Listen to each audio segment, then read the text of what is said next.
18 নম্বর সূরা, কোরআনের একেবারে মাঝখানের সূরা। আলহামদুলিল্লাহিল্লাযী আনজালা আলা আবদিহিল কিতাবা ওয়া লাম ইয়াজআল লাহু ইওয়াজা।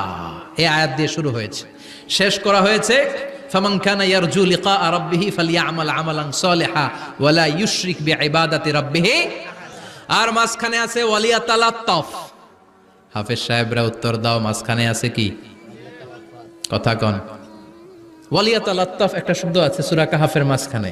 কোরআনের সব জায়গায় এক ফন্টে আয়াতগুলো লেখা, কিন্তু ওয়ালিয়াতালাত্তাফ মোটা করে লেখা আছে না, ডবল ফন্টে লেখা, মোটা, কারণ এটা কোরআনের একেবারে মাঝখানে অবস্থিত এই শব্দটা ওয়ালিয়াতালাত্তাফ।